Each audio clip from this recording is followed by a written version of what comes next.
Reichert House was conceived basically by myself and the late Richard Baxter, who was a substance abuse counselor for a local substance abuse provider here in Gainesville. I was a sergeant at that particular time working in public housing. He was assigned, Richard Baxter was assigned to do substance abuse counseling at the Reichert County Jail.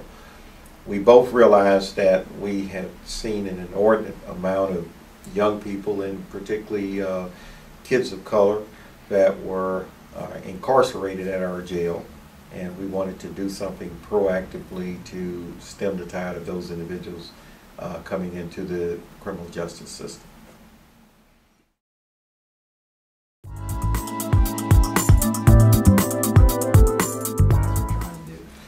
Initially, because it was a concept and we really didn't have a track record of creating a program of such, we were true neophytes. It was not easily sold internally to the police department as well as the community.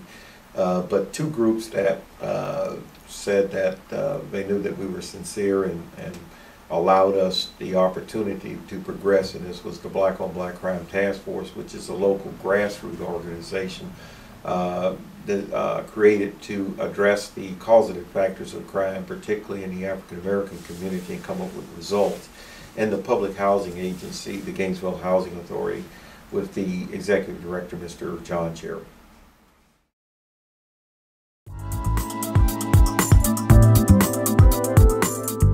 The name Reichert House actually is a derivative of we being donated a house from the state of Florida.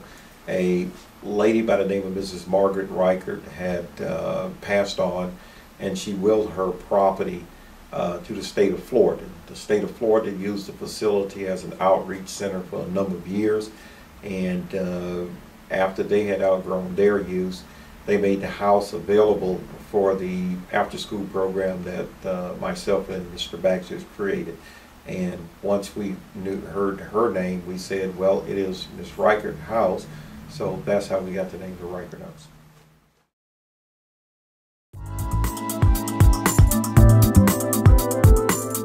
Well, when we look at the house, initially we had one goal and one goal only, and that was to reduce the amount of kids entering the criminal justice system. We were not equipped to provide academic assistance to the kids. Mr. Baxter being a counselor, there was some mental health services that he could provide to the youngsters that were enrolled in the program. When I look at the program today, it is a very multifaceted program that not only we stick to the main tenet that we had originally, was to try to keep the kids from entering the criminal justice system, but there is a whole host of ancillary components of the program, such as academic assistance, vocational, life skills, and just teaching kids to be good citizens. So it's a very multifaceted, multi-tier program compared to going back to its inception where it was just one. Probably one of the things that when Mr. Baxter was there, and compared to what we have now, probably one of the greatest needs is still mental health counseling for some of our kids. It was great to have a counselor on staff with Mr. Baxter. Today we partner with a number of organizations, but there are so many kids that have traumatic trauma in their background. There's still a greater need, in my professional opinion, that these services be provided to the youth.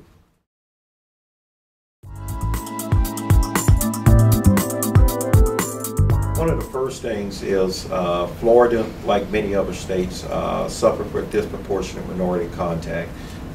Basically, there's a disproportionate number of minorities entering the criminal justice system.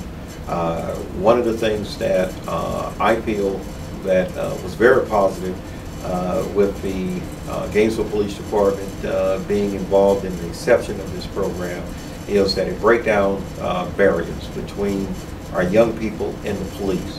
Oftentimes, young people, particularly of African American heritage are suspect of the police. They feel the only thing that they our interaction with them is in crisis situation. This program allowed the officers to interact with the youth in non-crisis situation and also involve mentorship with these kids. This program has proven successful. It has not only produced police officers, deputy sheriffs, correctional officers, so they have populated the criminal justice system as practitioners as well as supporters.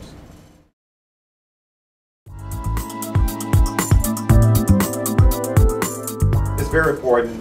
It's a startling realization that every child will not go to college. One of the models that we have in the program is that we want our kids to be taxpayers instead of tax takers. Basically, we want them to be contributing members of society. And if they're not going to go to college and go into a profession that requires a bachelor's degree or greater or whatever, then there is a number of vocational career-oriented opportunities that are out there for these young people. It gives them an opportunity for hope. It gives them an opportunity that if they go through a particular program or begin a particular program, that this can lead into a good paying job to sustain themselves and their families.